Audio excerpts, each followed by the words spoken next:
I swear to you, this is true. Today on my Facebook news feed, I switched over to it, and the first thing is, I swear this is true. Some guy put, I was on Put Up or Shut Up this morning in giant letters. That's all he wrote.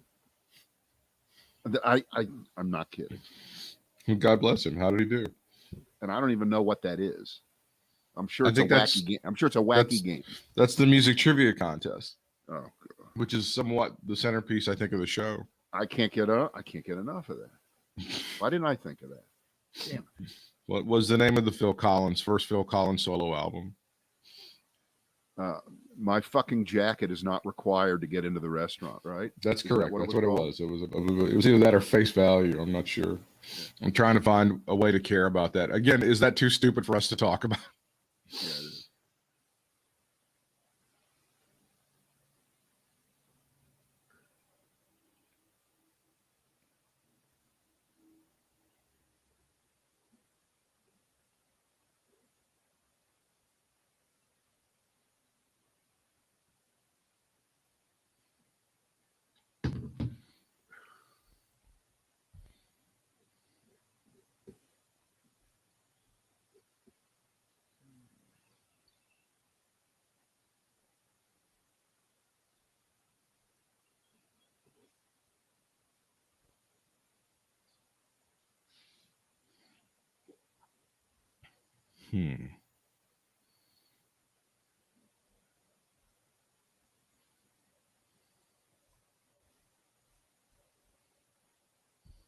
Okay. All right, I'm ready when you are. Sounds good, Buckaroo. Captain, Chief, Sport. God. Which one is the worst? Pal. They're all terrible. Okay. It is the Brad and Britt cast. It's our second one this week. Thank you for joining us. And we're live in the 1:30 Eastern hour here on Facebook and YouTube Arena, which is by it's a spinoff from YouTube and wherever else. All right. Now, yesterday you introduced a way for us to talk about things we really don't want to, but secretly do want to talk about, called "Is This Too Stupid for Us to Talk About?" And I'll tell you what, I have been getting calls. My phone is ringing off the hook. Oh, it's even great. Though I don't have a phone on a hook, but if I did, it is an extremely popular feature. So I don't know whether you want to go with it or you want to go with me with the pick one of three. You can do either one. Well, let's continue with our hot new record, which is it too stupid for us to talk about? In general, the former president of the United States, Donald Trump, had a news conference where he talked about a variety of topics. Brad, is the news conference itself too stupid for us to talk about? Well, the answer, of course, is absolutely, and of course, absolutely, we're going to, because this has to do with him deciding to supposedly defend all of us against the First Amendment abridgments heaped upon him, meaning heaped upon you, all of you, by Facebook and Google and Twitter. And of course, as always, this is like talking about getting vaccinated. We have to say the same things over and over again. It has nothing to do with the First Amendment. No. First Amendment is designed and was written to protect citizens against government interference in speech. Twitter and Google and Facebook are not U.S. government entities and therefore are not subject to being put under the auspices of the First Amendment in the way that the government shutting down your newspaper or your radio station, or if it would. But okay, we'll take the bait here and go with the concept. And you know what this is? This is a guy. Again, we don't say anything new. There's nothing new to say about him. Not really. Have you ever seen anybody more desperate day after day to appear as if he is something when he really isn't something.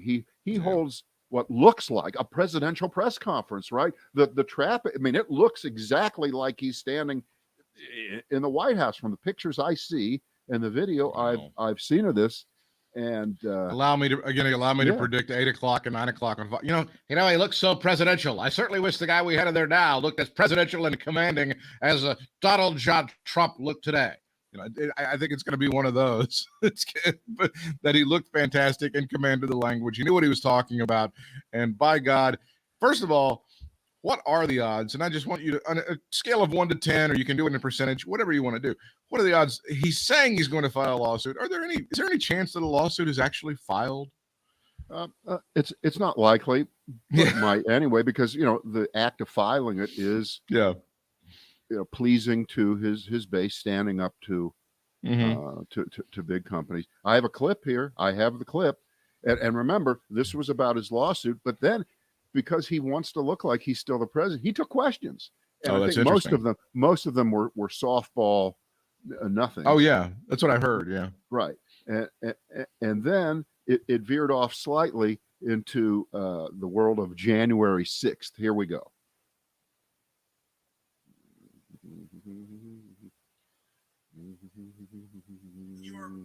And because so much of this, your banning has to do with comments you made around January 6th, just to clarify further, what did you do to stop the insurrection, as some people call it, and why were you not able to stop it? So that whole event, unfortunate event, just went through Congress and a report was issued and my name wasn't even mentioned. All right. So we get to stop this. We get to fact check it in real time here. It's an unfortunate event, Brad. Exactly. Like tripping on your top step on the way to the mailbox. It's just an unfortunate event. Right. And here he is, attempting to completely divorce himself from any connection to what's going on. And just like after the Mueller report was spun for him by Bill Barr, he's now saying that nobody's even talking about him being connected with this. No, just nobody. And I appreciate that. I was surprised, frankly, because I would have assumed that they would have come up with their typically biased, at least on the Democrat side, statement. The report came out, as you saw, 2 weeks ago. My name wasn't even mentioned. That was an unfortunate event. I say, though, however, people. Boy, they ought to be printing up T-shirts already saying it was an unfortunate event. Yeah, I'm not really even sure that Bill Barr would say that he was exonerated. Jeez, I'm not even sure. Unbelievably unfairly, when you look at people in prison and nothing happens to Antifa, and they burned down cities and killed people. Oh yeah. There were no guns in the Capitol. Oh yeah. They burned except for the gun that shot Ashley Babbitt. Okay. Yeah. Yeah, I know we shouldn't even bother to say that, number one, that wasn't the only gun that was there. Yeah. And if a gun did kill Ashley Babbitt, well, yeah. It would be in the possession of law enforcement, which is allowed to have guns. The last time I checked, I could be wrong. I don't know. That Second Amendment's kind of squirrely about law enforcement owning guns. This is where he draws the line. Yeah, here we go. And nobody knows who that men were. If that were the opposite way, that man would be all over. He would be the most well-known, and I believe I can say man because I believe I know exactly who it is. But it's always a lie when he does that. Because he would have spilled his guts already, right? He would have said it to everybody. But the person that shot Ashley Babbitt, boom, right through the head, just boom. All right, so you can see where the setup is going here. It's to the master of diversion, deception, deflection is making the now 6-month-old memory of January 6th about the death of one person, one white woman martyr. Well, we seem to have found a a level of a case of police violence that Republicans finally care about. So congratulations and welcome to the party. Yeah, in defense of the entire foundation of democracy. Damn. So we finally have found that troubles them. The one part of that police may have used violence in a way that was. This is their example. Yeah. Is extremism in the defense of liberty no vice? I guess not. Apparently not. There's no reason for that. And why isn't that person being opened up? And why isn't that being studied? They've already written it off. They said that case is closed. If that were the opposite, that case would be going on for years and years, and it would not be pretty. So I just thought this was a very important time. Yeah, please go ahead. There you go. What does he mean by the opposite? What does he mean by the opposite? I'm just curious. I'm just curious what does he mean by that? The opposite, of course, means if by chance a black person were ever killed by a police officer, it would be on national TV. It would be a big thing. There would be marches and right, but because a white person was an innocent white person who was just walking up the steps to be part of a tour group on January 6th, she was in the wrong place, wrong time. So the official, the official what about to George Floyd is Ashley Babbitt, right? They're both sides of the same coin. Okay, that you know what, that is too stupid to talk about because it's true. That's what they think. You guys talk about George Floyd. What about Ashley Babbitt? Okay. Right. That's a good one. I like that. You know what? I hadn't really thought of that, but if you throw enough garbage at the trash can, some of it falls in. That just fell in. Well, that's fair and balanced. I mean, that is fair and balanced. I mean, George Floyd, Ashley Babbitt. I mean, we're being fair and balanced here on Fox News, and those are the same thing. Yeah. Is this too stupid for us to talk about? Jen Psaki, of course, the spokesperson for the president for the White House, dismissing Marjorie Taylor Greene, who remember she tearfully apologized. Not really. A few weeks ago in front of the Holocaust Museum, saying that she really wishes she hadn't made the comparison she'd made to Nazi Germany. She now compares the vaccination program of the Biden administration to Nazi Germany unapologetically, and Jen Psaki says that's stupid. Is Marjorie Taylor Greene in general too stupid for us to talk about, Brad? She's too stupid for us to talk about, but she's got too much prominence to ignore. You can hold two thoughts at the same time on this, and we have twin Nazi stories today, Nazi schmazzies. Because it's 2 for Tuesday, right? It's two. Well, and unfortunately, Wednesday. it's no repeat Wednesday. No repeat Wednesday. Yeah.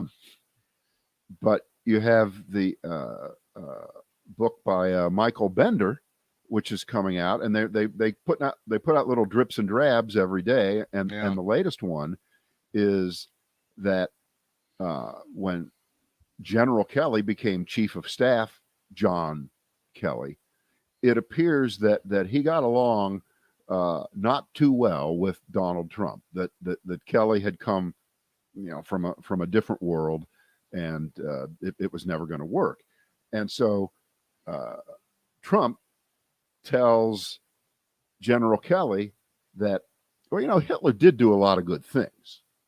You got to consider that. He says this to Kelly. And if you remember, that apparently was a part that came as Trump was being schooled on American history, because it was very clear he knew nothing. He knew nothing about World War I, the aftermath of it, and the economic circumstances that brought along Hitler, very much important part of the rise of Hitler in the early 1930s. Trump knew nothing about that. So his response in being taught that was, but what about the Hitler did some pretty good things. And, I was trying to think of some of those great things that now that may be Donald too Trump stupid. thinks Hitler did. That may be too stupid for us to talk about. Well, but let me tell you what I think. Trump doesn't know anything about anything, of course, but sometimes he knows just enough to be stupid when he opines about things. Yeah. And I think this is what he was going for when he thinks that Hitler did a lot of good things. To Trump, doing good things means reviving an economy if it's in difficult circumstances. And Germany was, in deep, deep trouble during the Depression, during the late 20s and into the early 30s, just like all other countries, but maybe even more so because of the hangover from World War I, where they owed all this money and they had to make payments all the time, and they couldn't make their payments because their economy was in depression. So here comes Hitler promising to, how should I say, make Germany great again. Make Germany great again. He almost, I think, verbatim said that. I believe that was one of the, you could find that in some of the campaign literature. So and I'm just this off the top of my head.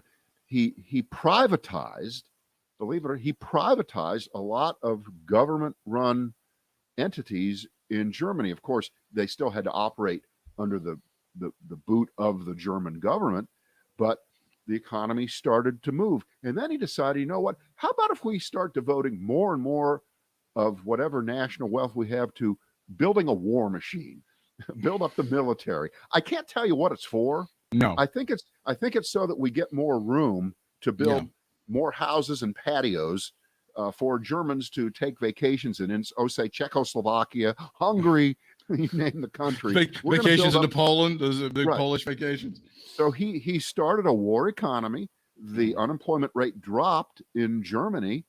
The German people were starting to be fatter and happier. Now, at the same time, of course, what happened in Germany that we know really was going on beneath the surface was already brewing, but that didn't matter. And to Trump, all these years later, it's just, hey, Hitler got the numbers up. He got the numbers up in the 1930s, and unemployment almost went down to zero. Oh, by the way, they had about 3 or 4, maybe 5 million what we call slave laborers to help out. In other words, those were what we call now low-wage workers. Okay? People don't make a lot of money, but they sure help your industry. You could almost call them slaves. They were. So Trump, I think that's at the bottom of his, Hitler did a lot of good things. Now, there were those other, I can't remember what else got it. Well, Hitler's reputation sucks, right? And you according to like Trump, Hitler's just gotten a bad rap all these years. Doesn't get credit for all the good shit that he did. If Hitler would just been allowed to have if Hitler would have been allowed to have a Twitter account, I think things would be a lot better. Right. If he could have gotten his side of the story out, it would have been a lot better. You're right. This is from the Bender book, which is called "Frankly, We Did Win This Election." It comes out on the 13th. It is available for you to pre-order right now at shop.bradandbritt.com. That's our Amazon store. Kelly told the president he was wrong, but Trump was undeterred, emphasizing German economic recovery under Hitler in the 30s. And then Kelly pushed back and argued that the German people would have been better off poor than subjected to the Nazi genocide. Bender adds that Kelly told Trump that even if his claim about the German economy under the Nazis after 1933 was true, you can't ever say anything supportive of Adolf Hitler. You just can't. That is what he actually had to tell Donald Trump. Please, publicly, when you go into one of these speeches and before you hit the snake, don't talk about how great Hitler was and how he did some good things, but he just went a little too far. Well, that's interesting. Of course, John Kelly is totally right. But if you wanted to be cold and hard about it, theoretically, yes, Hitler did this, Hitler did that, and if you were a German citizen and you suffered through the 20s, things were okay for you for a while. But then it didn't last very long. And on second thought, it's probably not worth it if you're a German person by the time, if you made it through to the 1940s and then into the 50s. Let's just say you can excuse the millions of dead people and the bodies that were stacked up. If you could just push that out of the way for just a moment, I still don't think it was worth it. I think as a German citizen, right, and the entire world being plunged into war. Other than that, things were great. Now, I don't know whether Germany won any World Cup soccer matches during that era. They had the Olympics there in 1936. That was a disaster. Do you think the Olympics in Tokyo are going to be a mess? Wait till you look back on the 36 Olympics when a what beat a It was the worst. And by the way, that guy happened to be woke. He was Mr. Woke, of that era, and he actually showed Hitler what was up. So that's right. very, very unfortunate. And where did Jesse Owens go to college, Britt? Oh, he went to. I don't want to talk about him. That's not a thing. That's too stupid to talk about. Sorry. We can't go into that. The great Jesse Owens making the Donald Trump of his era, Adolf Hitler, look stupid at those Munich games. All right, that's all I've got for Is That Too Stupid? Wait a minute, but did he wear an Ohio State University hat on the stand? Out of pity. It was out of pity. It was out of pity toward that establishment. He was very sorry for those people, and he was, okay, I'll put it on to give those people a little bit of pub. That's what I'll do. Right. Nazi schmatzis. So that's all I have for Is This Too Stupid to Talk About. The news conference in general looked like the reason I question the idea of him ever filing a lawsuit is, again, he doesn't have any lawyers who will work for him anymore. So he doesn't have anybody who would go to court and file a brief. Thought of that. Yeah, I haven't thought of that. It's not going to happen. I'm sorry. That's part of the thing is I'm going to do this and I'm going to do that. And he's just a massive attention whore. Right. By definition now, if you're working for Trump as a lawyer, you're working pro Sonny Bono. Right? That's what you're doing. That's what you're doing. You're trying to get the Bono. And a lot of lawyers, even lawyers who happen to be right-wing pricks, like to get, what's the word I'm looking for, paid. And he doesn't manage to do that, and they make him look stupid. But even if he did have high quality and they were getting paid, I don't think he has a leg to stand on. I mean, that being said, I mean, you could make an argument that he has the right to speak. And you know what? He does have the right to speak, and he can speak. And we're talking about what he said today. That doesn't mean that Twitter and Facebook and Google can't toss them off his platforms. Or maybe our best friend in the world, Britt, John the Catholic. John the Catholic has been kicked off of Facebook for a whole month. He's been tossed off of Facebook for a whole month for something that, if you want to talk about something too stupid to talk about, we're not going to talk about the specifics, because if you have experienced this where you've made a comment or you've said something about someone else that's completely within the bounds of propriety and truth, and the person who made the original comment that you were responding to, nothing happens to them. But it's like in the NBA, it's the guy who responds to the dirty move who gets the foul called on him, right? It's the retaliation. It's always the retaliation. Right. That's how it works. So anyway, so our friend John the Catholic is not on Facebook for another week and a half or so, but he is doing his periodic radio program. It's tonight, right? Yeah. Tonight, well, I think it's on Thursday nights is when he usually does that. Tomorrow, okay. That's when he usually, yes, on the local college station, he does a blues show that's fantastic. I've heard it a few times, and if you like the blues at all, or you want to learn something, that's the great thing about John's show is you always learn something because he's so knowledgeable about it. Yeah. All right. We'll hype it more tomorrow then. It's Thursday. But I think the news conference by Trump is really indicative of the fact that the victory tour isn't working. He's not getting his rocks off on the attention that he's getting because he's not getting much attention at all on these stupid ass rallies. So that's why he had to come out and have a news conference to prove that he's a massive attention whore, right? I think that's what we're looking at. There is no doubt. There's no doubt about that. I am somebody. I am still somebody. Pay attention to me. And on and on it goes. Let's go to the latest attempt by Fox to destroy America, to undermine the country, to wreck this country. And this is, they have turned it up to 12 on the 10 scale, not only on critical race theory, which there are people that count this. Yesterday, late in the afternoon, I don't know if you saw the piece, they had already mentioned it 128 times before 2 p.m.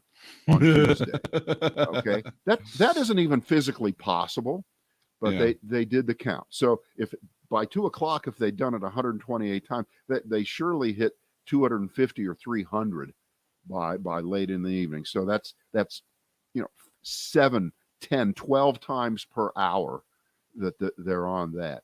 But as bad as that is, and it's disgraceful because you have all these people who are really against something that they don't know what it is, but they don't like it. It's just bad. It's just, I hate it. And it's the worst thing. We know that. But this attempt to cloak themselves in this idea of freedom to not get vaccinated is so damaging. It is so horrible. And they're mischaracterizing the whole situation so disingenuously. It's even bad for them. For instance, you have the 3 dopes in the morning. And remember, all the people that you're hearing talk about the vaccine on Fox and lie and tell people, it's my body, you can't tell me what to. All these people are vaccinated. Every one of them. They are all personally vaccinated. And you know that because the ones who say nothing, they're vaccinated. The ones who are vaccinated, they might mention it once in passing, and that's it. But they're all vaccinated. It's almost a company policy at the Murdoch company. You know, they're all vaccinated. But they know, and if you lay this over the fact that 90% of the new cases of the Delta variant virus that are turning into full-blown coronavirus cases are among people who are not vaccinated, then there's just no question as to what's going on. So what do? They go and they chronicle and they pick all of the outlying cases and they run the stories about them one after another. Here's a teenager in St. Joseph's, Missouri, and he's very sick. He on and on. And when you see that, if you're in that bubble, shit, you're damn right I'm not getting no vaccine. You're damn right I'm not going to get it. Look how dangerous it is. And of course, as mathematical geniuses, we know that 1 in 10 million, 1 in 1 million that's pretty good odds that you're not going to get deathly sick from the vaccine, from side effects. Of course, the chances that if you catch it, you'll have long haul problems, that you might get really, really sick now, that you might pass are way higher than that. And we don't have to explain that. And we know what the stakes are here. I think my chances of riding in a Tesla, having the Tesla explode and put battery acid all over me and kill me and burn me beyond any recognition, I think they're much greater than that. I think that would be certainly my chances of dying on the way to work. You know what? If I gave you a Tesla, you'd still take it, wouldn't you? Of course I'd still take it. Are you kidding me? I'd go ahead and do it. I mean, all right, stop the show. I have some. Look in your driveway, Britt. Look out there right now. Holy shit. It's the band Tesla. You got him to play. I didn't understand what you were saying. I apologize. Yeah, no, that sounds perfectly like something that Fox would do for sure. By the way, can I do a full out of context side ramp? This doesn't mean anything. Okay. I can't believe I saw it today. I was down on the lower tier, on 7, 8, 9, and 10 there on our Spectrum cable. Those are the network channels. And I went zipping by, and there was The Price is Right, and there was Drew Carey. Have you seen what Drew Carey looks like these days? I have, yeah, very different. He's got a beard. Oh my God. Very thin, yeah. He looks like Charlton Heston as Moses late in life's grandfather. Doesn't he? I guess that would be right, yeah. He does. I guess that would be correct. He does not have to look that way. He's chosen that this is the natural way. This is how I really am, blah, blah, blah, blah. Right. I'm thinking, well, wait a minute. Bob Barker did that show until he was, close to 90? Sure. And he stayed well-groomed. He didn't let his hair go to shit. Stephen Colbert is totally gray. I've seen it. I've seen him. He dyes his hair. He doesn't have to, but he's decided that that's a better look for him. As for Drew Carey, I guess the demographics of who watches The Price is Right, again, is your grandmother's grandmother? I don't know, but the show stays on, so it must do very well. It has to, or it wouldn't stay on. But I was just taken aback by what he looked like. The demographics of that show, as I always remember, like at least when I was in college, it was like 19-year-olds and then anybody over 60. I think that was back in the day. I don't know what it might be now. Yeah. I'm sure people watch. They keep it up to date, and they do have the young women showing the products there. I think that's kind of an attraction there. They always have, and it turned into quite a little scandal for Bob Barker at one point in time. Her name was Diane Parkinson. There's the guy you're talking about right there. There he is. But you know what? The picture that we're showing is actually way more complimentary than what he looks like now. It is because this is a guy with a well-trimmed gray beard and nicely combed hair. As I saw him today, I mean, he really looked like he was hanging out with Tom Hanks on that island after the plane crashed was the FedEx. What was that called? Marooned? Yeah, that's what it was. No, it wasn't marooned. It was Marooned is the story of people up in space who can't get down. That was a different movie. That was a different movie. It was the movie with Wilson, of course. So that's the one that you're talking about. Yeah. How did I do derailing us? You did a pretty good job. You did a pretty good job on that one. Thank you. Just shocked at what Drew Carey looks like, but I would not judge him by the way. He's still a funny guy and a good guy. And it's just Castaway was the Tom Hanks film that featured him as a FedEx person who went down with the plane and he was shipwrecked with Wilson. Right. That was the name of the film. Marooned is really a story of a space capsule that can't get back down. Well, you know who I blame for this dishevelment? I think David Michael Letterman. He's the guy that's letting all these people, giving them license to go ahead and look like they're haggard and they're Letterman didn't look like that when he was on network TV on CBS. No, but now they're taking it a step farther. They're saying that it's okay, and then what are they going to do? Fire me? I look fantastic. Shut up. That's I got a contract, and I'm the man, and you should shut up. I'm the guy. I mean, I don't care what he looks like. It just was jarring. They're just back in my day. There used to be a level of appearance that we went with, and people wore suits, and this is terrible. It's not that. It's just remember there was a standard game show host outfit look that was honored forever from the beginning, all the way through Trebek, and now Drew Carey has broken that. So good for him. That's fine. He's ushered himself into the 21st century.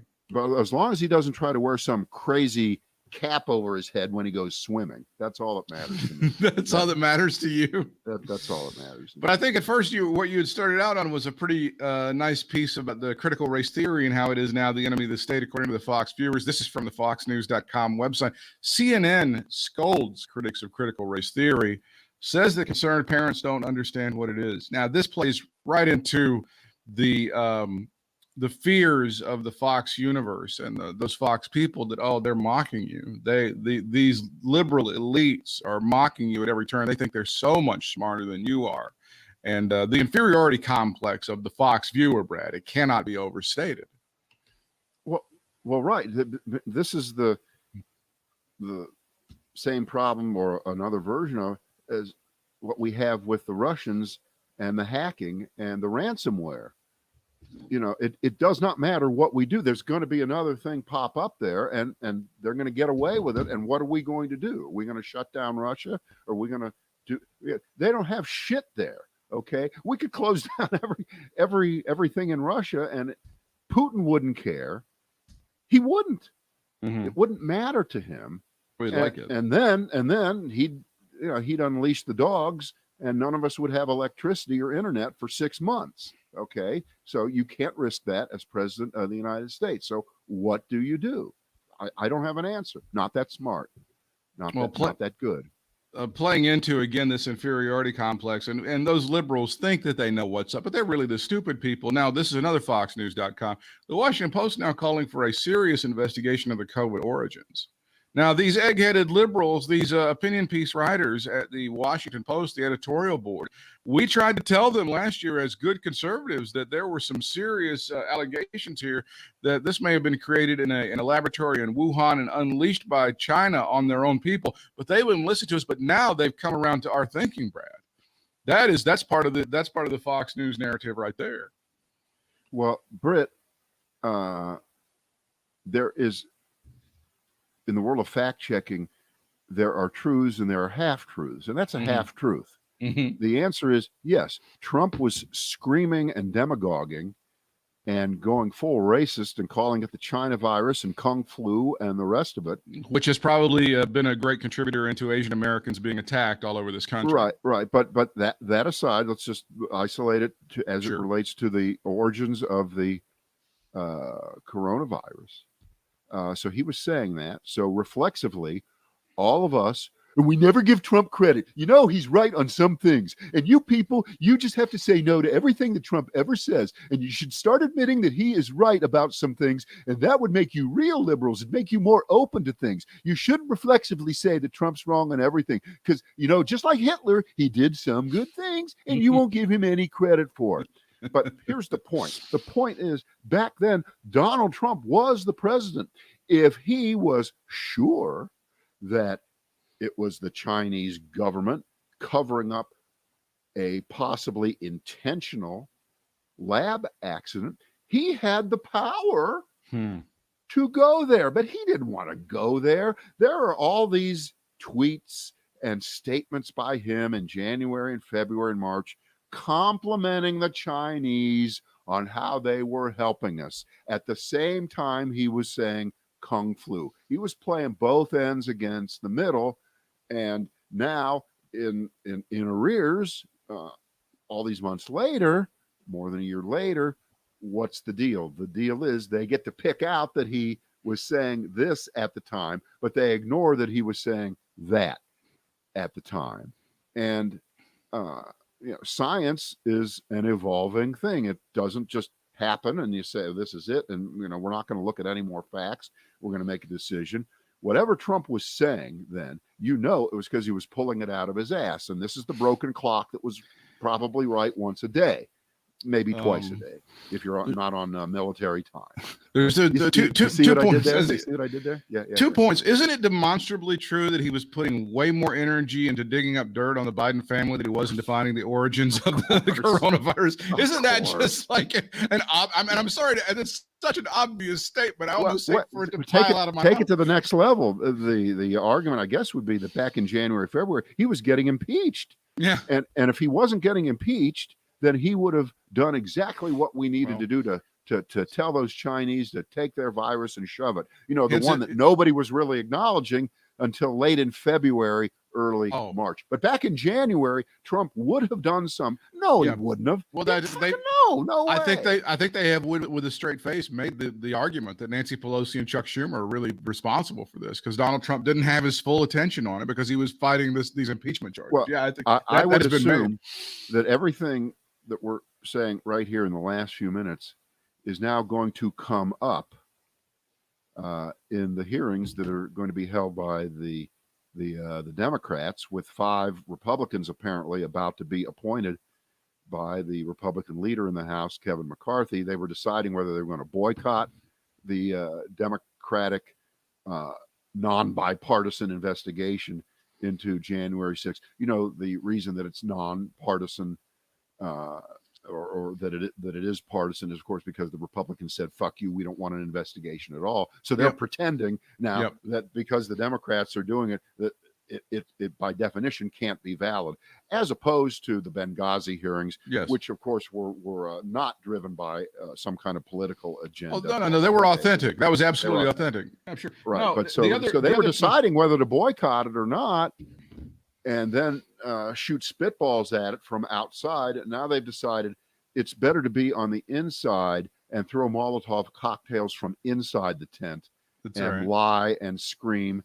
And for all I know, he's going to put people like Jim Jordan in there. And if you don't think for one second, not only are they going to lie about what happened on January 6th, not only are they going to parrot what Trump said today, what about Ashley Babbitt? Isn't that the real story of January 6th and all this other kind of crap? They will bring up the coronavirus. They will bring up all of the disingenuous lying that is being done now in defense of why didn't we do something about the Chinese, because we know it's their fault, they did it on purpose, which, by the way, is not necessarily proven true, not even close to being proven true. But because it's open to possibility, because it's very difficult to nail down the beginnings. Do they know exactly where SARS started from all these years later? No. Exactly where Ebola is there? No. All these? No, I don't think so. There was to your point, there was another book that came out, and it's not the Bender book, which isn't out yet, and it's not the Michael Wolff book, but there was a book about particularly the coronavirus and the year 2020 and the Trump administration dealing with it. At some point, you'll recall this happened, and I think it was in March. The stock market started going way down, and that's when Donald Trump's stock market, his Wall Street buddies, called him up and go, do something. You have to do something. So he goes and he has a news conference, and he says, we're going to do this, that, and the third. We're going to have this, and the stock market went up. He apparently was printing out either stories or actual newspapers themselves, signing those about the stock market going up and giving them to his buddies. And that was his mission accomplished banner. Meanwhile, the things that he enumerated at this particular news conference, they did nothing in terms of follow-up and making it happen. So that was very important that he show his buddies that he was in charge of the stock market, and then F the rest of it. No. Donald Trump had nothing to do with the economic recovery and the Band-Aids that were put over the economy as unemployment, skyrocketed by millions over those few months. If you think Donald Trump had anything to do with it, no. The Congress passed a couple of different pieces of gigantic legislation that has been spending trillions of dollars ever since then to keep the economy from going off into the ditch. And so far, it is working. And you'll notice that Donald Trump really he was a passive bystander to everything. He was trying to get reelected. He was still working on the Hunter Biden story, right? Big time. That was getting in the way of him. Yeah. So please don't even think that he can go there on that. But if you want to play the contrast game, Barack Obama really was involved in what happened in 2009 after he became president, and helped push along, with hands-on some of the legislation. That's right. That saved General Motors, and even though the spending was not nearly what it was. Correct. The recovery would have been quicker and more robust had he been allowed to do more of what he wanted to do. Right. But it probably turned out for the best anyway. Sure. For most people, but not for everyone. There are still people who never recovered from 2008, 2009, that drop. People that lost their homes, they didn't suddenly recover 2 years later, everything back to normal. They never recovered from it. They did not. And we have people who are, economic roadkill right now, who are never going to recover, no matter what the statistics show month by month. It's never going to be what it was for a lot of people. But I don't know if you saw this. It was about 2 weeks ago. The number of restaurants that actually permanently closed was, and I'm using this not in a, was quote only about 10%. Yeah. Of it, and it was thought that up to half of all non-chain restaurants were going to go under. So that really attests to the ingenuity and the creativity, and probably many of them getting the federal money to stay afloat and keep at least a minimal staff and do carry out and all the kind of things that you do, like a hockey goalie, where you got one hand here, one arm here, and a foot here to try to save your business. And a lot of people did that, and they did a great job of it. And we're seeing the other side of it for many, many people. And the only thing right now that is going to really derail that is if we have all kinds of coronavirus spread in enough areas of the country, even it's not going to be California, it's not going to be New York, no, but it's going to be Missouri. I guess Missouri is the worst state in the country right now. They're right at the bottom. It's amazing. But we're not that much better where we are. Our state, North Carolina, is right above that bottom tier of shit states. in terms of total vaccinations. It's it's true. sad. It's terrible. And the county we're in is not that great. No, we got to a certain level and we plateaued. We Just we haven't really gotten above that level in the past couple of months, not appreciably. Right. Well, you know what, Britt? My body, my choice. And by the way, it's nice to see that Republicans and conservatives have finally come around to being pro-choice. Well, sure, It's and they've really, also really nice to they're see also that they are. apparently concerned about police violence too. So yeah, they're getting woke. That's what's happening. Yep. Right-wing wokey. Right-wing wokey. All right. Enough damage has been done. I just got the word from upstairs. You're going to go out and look in the driveway to see your new Tesla. I got to see my new Tesla. That I got you. If you're still hanging around, I think the book that I was referring to was Nightmare Scenario by Yasmin Abudaleb and Damian Paletta, who I believe write for the Washington Post. So yeah, that's the book that was talking about how he went out and had the press conference because his Wall Street buddies were screaming at him because they were losing money. I believe that is detailed in that particular book. And we'll see you tomorrow.